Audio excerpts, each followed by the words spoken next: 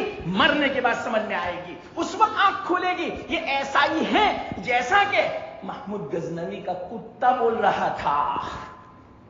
اس کتے نے کہا تھا اے چورو تمہارے ساتھ بادشاہ ہے۔ تو جو 5 چوروں کا جو امیر تھا، سردار تھا، اس نے پوچھا کتے کی بولی جاننے والے سے کہ یہ کیا کہتا ہے کتا؟ تو اس نے یوں کہا آپ مانو گے یہ کتا کیا کہتا ہے؟ لیکن کہو تو صحیح، کتا یوں کہتا ہے کہ لوگو تم دھوکے میں ہو، تمہارے ساتھ بادشاہ ہے۔ تو امیر نے کیا کہا تھا اس وقت؟ جاؤ جاؤ، تو کوئی کتے کی بولی بھی جانتا ہے کہ نہیں؟ ہمارے ساتھ کئی چوری کرنے میں کتا تھوڑی ہوتا ہے، جاؤ جاؤ۔ علامہ رومی رحمت اللہ علیہ فرماتے ہیں اصل میں مال کی حرص تھی، لالچ تھی، اس لیے وہ بیچارہ صحیح بولتا تھا لیکن بات سمجھ میں نہیں آتی تھی۔ کیوں؟ حرص کی بنا پر، لالچ کی بنا پر۔ یاد رکھنا جب دنیا کی لالچ ہوتی ہے نا تو نہ وہ ماں کو جانتا ہے، نہ بھائی کو جانتا ہے، نہ بہن کو، نہ رشتہ دار کو، نہ پڑوس کو، نہ مسلمان کو، نہ غیر کو، کسی کا حق نہیں سمجھتا۔ ایک حرص غالب، ایک لالچ، اللہ کا حق بھی نہیں سمجھتا وہ کہ اللہ کا کیا حکم ہے، اللہ کا ایک حرص سے لالچ، بس مال ہی نظر آتا ہے، دنیا ہی نظر آتی ہے، بس مال مال، میرے لیے تو مال ہی اصل ہے، بس قبلہ۔ ہر وقت مال بھی فکر، چاہے حلال ہو، چاہے حرام ہو، چاہے جائز ہو، ناجائز ہو، یہ مال کی حرص۔ علماء فرماتے ہیں یہ بہت نقصان دیتا ہے، دنیا میں بھی نقصان، کوئی برکت نہیں، اور آخرت تو برباد ہو ہی جائے گی، اللہ ناراض ہوگا، جہنم کا سبب بنے گا۔ لیکن نئی بات سمجھ میں آتی، کیوں نہیں آتی؟ حرص ہے، حرص، لالچ۔ جس طرح وہ کتا بولتا تھا نہیں سمجھ میں آیا، کیوں نہیں آیا؟ حرص کی بنا پر، لالچ کی بنا پر۔ اسی طرح یاد رکھنا دنیا میں بیچارے علماء بیان کر کر کے تھک گئے کہ سودی کاروبار مت کرو، اس میں کوئی برکت نہیں ہے، اللہ ناراض ہوتا ہے، اللہ نے اعلان جنگ کیا ہے، اتنی خطرناک وعید ہے سود پر، اتنی خطرناک وعید تو سود پر کھانے پر بھی نہیں ہے، شراب پینے پر بھی نہیں ہے۔ حالانکہ سود کھانے کو ہم کتنا گھن محسوس کرتے ہیں، اس سے زیادہ کراہت والی چیز سودی کاروبار ہے، سود لینا دینا ہے، کتنا خطرناک معلوم؟ سور کھانے پر تو اللہ نے اتنا فرمایا کہ یہ حرام ہے، لیکن سود کے لیے کیا فرمایا؟ جس نے سودی کاروبار کیا میں اس کو اعلان جنگ کرتا ہوں۔ اب آپ ہی بتاؤ اللہ تعالیٰ کے ساتھ کوئی جنگ کر سکتا ہے؟ کوئی مقابلہ کر سکتا؟ ہار جائے گا، دنیا میں بھی ہار جائے گا، آخرت میں تو ہے۔ اور اس کی وعید کتنی خطرناک ہے معلوم؟ 1 درہم کا سود لینا یعنی 10 روپے کا اپنی ماں کے ساتھ 36 مرتبہ منہ کالا کرنے کے برابر ہے۔ تو یہاں تو لاکھوں روپے کا سودی کاروبار ہو رہا ہے، 10 روپے کا سودی کاروبار، 36 مرتبہ ماں کے ساتھ منہ کالا کرنا، وہ کتنا بڑا خطرناک گھناؤنا ہے۔ اس سے بھی زیادہ گھناؤنا 10 روپے کا سود۔ سور میں بھی ایسا نہیں کہ اللہ تعالیٰ ہے۔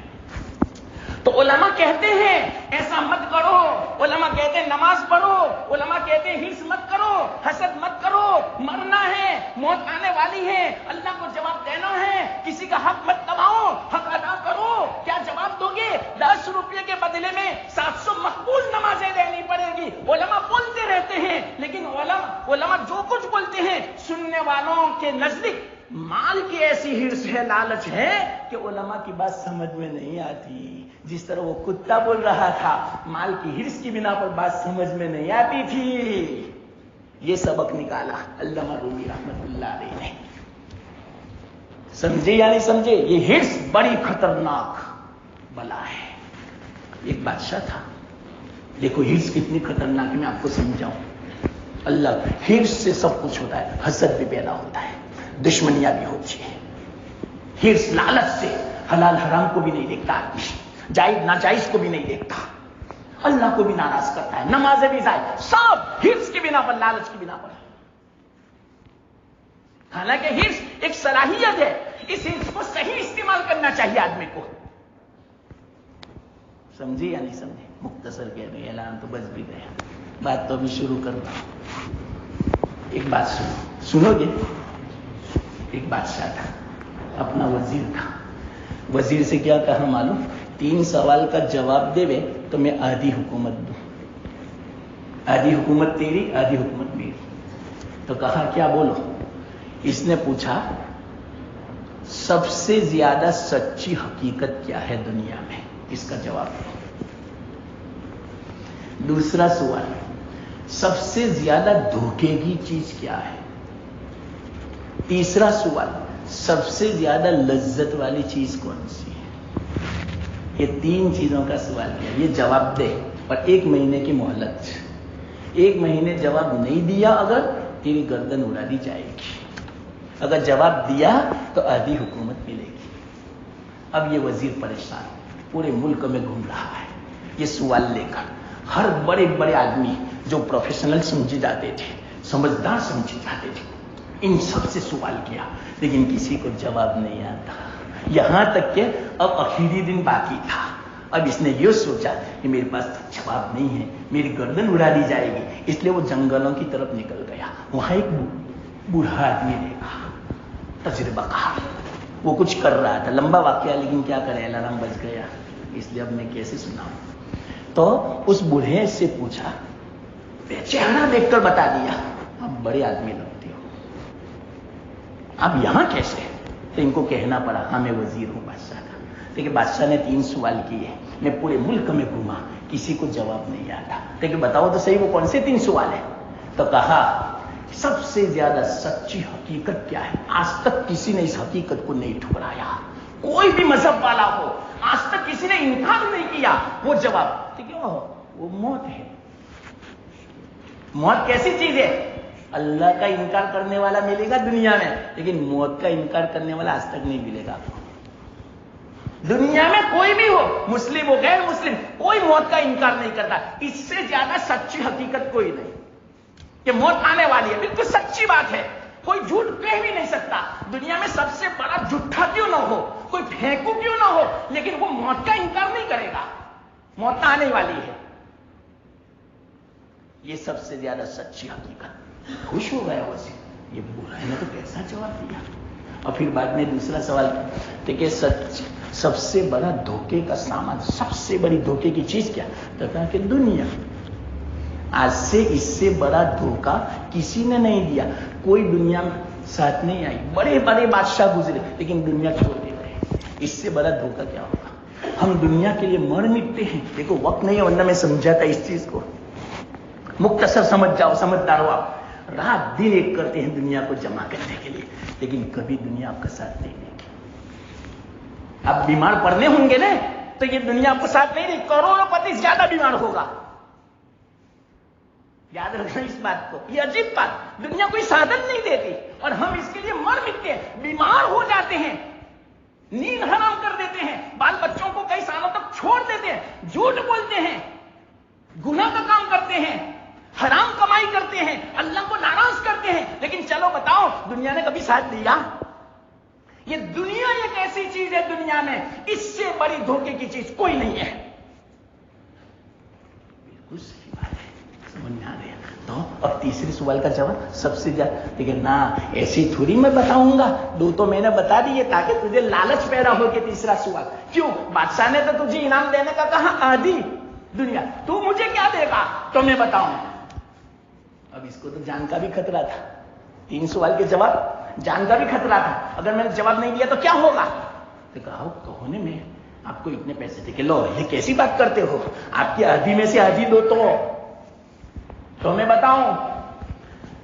بہت کچھ باتیں ہوئی، تب جا کے تیار ہوا کہ کوئی حرج کی بات نہیں، آدھی میں سے آدھی دوں گا لیکن بتا دے. تو کہا اتنے میں کیا، اس طرح باتیں ہو رہی تھی، دودھ کا پیالہ پڑا ہوا تھا. اور سننا، ایک کتا یا جنگل میں سے جنگلی کتا اور دودھ پینے لگا. آدھا پیالہ باقی رہ گیا تھا. جان بوجھ کر اس مالک نے اس کو دور کیا، کتے کو تھوڑا دودھ باقی رکھنا تھا. اب آپ ہی بتاؤ، کتا دودھ پیے، اس میں اس کا لعاب بھی، جنگلی کتا، آدھا پیالہ باقی تھا. کیا کہا بوڑھے نے معلوم؟ اے وزیر صاحب، یہ دودھ جو بچا ہوا ہے یہ آپ پی لے. تو میں آپ کو بتاؤں، مجھے آدھی حکومت بھی نہیں چاہیے. یہ کام کرو. پہلے تو وہ سوچ میں پڑ گیا، جواب نہیں دیتا. کھانا کا سوچ رہا ہے، میں کیا کروں دودھ پی. کون ہے؟ وزیر اتنا بڑا. وہ سوچ رہا ہے میں کیا کروں، دودھ پیوں یا نہیں پیوں. لیکن ایک طرف وہ دنیا کی ہرس تھی، لالچ، اور ایک طرف یہ کام کرنا تھا رذیل اور ذلیل کام. بتاؤ کوئی تیار ہوئے اس کے لیے؟ چاہے دنیا کو ٹھکرا دے گا، لات مار دے گا. اب سوچ میں پڑ گیا میں کیا کروں. دودھ نہیں پیتا تو بتاتا نہیں، دودھ پیتا ہوں تو رذیل کام کرنا پڑتا ہے، ذلیل کام، بالکل گھٹیا قسم کا کام. آخرکار دنیا کی ہرس غالب آ گئی، دودھ پی لیا. بوڑھے نے کہا یہی چیز سب سے زیادہ لذیذ ہے. دودھ کیوں پیا آپ نے؟ دنیا کی ہرس کی بنا پر، لالچ کی بنا پر. جواب ہو گیا. دنیا کی ہرس، دنیا کی لالچ سب سے زیادہ لذیذ ہے کہ ایسا خطرناک رذیل کام، گھچیا کام، دودھ کتے کا بچا ہوا لعاب والا، اس کو بھی آپ پی گئے. اس سے یوں پتا چلا اس سے بھی زیادہ لذیذ تمہیں دنیا ہے. دنیا کے لیے سب کچھ کام کیا. یا اللہ، یہ ہے ہرس، خطرناک چیز. تو ہرس کی بنا پر علامہ رومی رحمت اللہ علیہ فرماتے ہیں ان 5 چوروں کو بات سمجھ میں نہیں آ رہی تھی، وہ کتا بول رہا تھا. آج مال کی ہرس کی بنا پر کتنی مرتبہ کرسی پر سے علماء نے آپ کو بیان کیا ہوگا یہ حرام ہے، ایسا مت کرو، ایسا مت کرو، اللہ ناراض ہوتا ہے، آخرت برباد ہوتی ہے، دنیا میں برکت نہیں ہوتی ہے، پریشانیاں آتی ہے. لیکن بات سمجھ میں نہیں آتی. کیوں؟ ہرس کی بنا پر، مال کی. نہ اور میں کماؤں، اور میں کماؤں، چاہے وہ حرام کرنا پڑے، سودی کرنا پڑے، کوئی حرج کی بات، اور کماؤں. یہ ہرس کی بنا پر. یہ ہے سب سے زیادہ خطرناک چیز. کیا کرے، وقت ہو گیا، ابھی بھی نتیجہ پورا نہیں ہوا. لیکن الحمدللہ میں کہتا ہوں، میں نے کہا اس لیے نہیں، میں نے جو باتیں کہی ابھی 30 منٹ میں، آپ غور کرو گے نا، آپ کی دنیا بدل جاوے اور آخرت بن جاوے اور آپ کا دماغ روشن ہو جاوے. مختصر باتیں ہوئی، جو صلاحیت بھی میں نے شروع میں سمجھائی نا، اس کو آپ سمجھو. چلو اب آخری بات کہہ دو 2 منٹ میں. میں نے سب کا خلاصہ کہہ دیا. اگر اللہ کا استغفار ہوگا تو یہ سب سے آپ بچ جاؤ گے. دیکھو اس کو اللہ کی معرفت تھی، بادشاہ کی معرفت تھی، رات کے اندھیرے میں دیکھا، دن میں بھی پہچان لیا، تو چھٹکارا مل گیا نا دنیا میں. اور سچی پکی توبہ کا ان کو موقع مل گیا نا، توبہ کر لی نہیں انہوں نے. اس سے پتا چلا معرفت کام آتی ہے. تو اسی طرح مسلمانوں، دنیا اندھیری رات ہے، اللہ کی معرفت حاصل کرو. اللہ ہر وقت میرے ساتھ ہے، یہ معرفت. اب آپ ہی بتاؤ، میں آپ کو سمجھدار ہوں، میں پوچھتا ہوں، جس کے دل میں یہ بیٹھ جائے اللہ ہر وقت میرے ساتھ ہے، حسد کرے گا، جھوٹ بولے گا، خیانت کرے گا، دھوکہ دے گا، حرام کرے گا، کسی کا حق دبائے گا، بد نظری ہوگی، نماز چھوٹے گی، کسی کو ستائے گا، کسی پر ظلم کرے گا؟ کبھی نہیں ہوگا. یہ اصل پوائنٹ، یہ ماسٹر کی ہے، ماسٹر کی، دنیا کی بھی آخرت کی بھی. یہ اپنے ہاتھ میں لے لو، دنیا کے خزانے کھل جائیں گے، آخرت کے خزانے کھل جائیں گے. ماسٹر کی استغفار، اللہ کی معرفت. اور یہ حاصل کیسے ہوگا؟ اب یہ باقی ہے، یہ مختصر کہہ دو. ہر وقت اللہ کا ذکر کرو. جب بھی موقع ملے، کوئی بھی موقع ملے، مسجد سے باہر نکلے دعا پڑھ کے نکلو، اندر داخل ہو دعا پڑھ. اسی کو ذکر بولتے ہیں. بیت الخلا جاؤ دعا پڑھ کے نکلو، دعا پڑھ کے کھانے بیٹھو دعا پڑھو، نکلو دعا پڑھو، کپڑے پہنو دعا پڑھو، دکان کھولنی ہے دعا کرو، بازار جانا ہے دعا کرو، اللہ کا ذکر. کوئی مشکل نہیں. آپ کہیں کہ یہ کیا ہر وقت دعا؟ ارے آپ کر کے تو دیکھو، کیا مزہ آتا ہے، کیا سکون ملتا ہے، کیا چین ملتا ہے، کتنی برکتیں ہوگی. دل کو راحت ملے گی، دل کو سکون ملے، دل میں نور محسوس ہوگا، ایک خوشی محسوس ہوگی، ایک سرور محسوس ہوگا، دماغ کھل جائے گا آپ کا، آپ کی پریشانیاں دور ہو جائیں گی. ہر وقت اللہ کا ذکر. اور جس وقت اللہ کا حکم آئے پورا کرو. نماز پڑھنا وقت نہیں، یہ بھی اللہ کا ذکر ہے.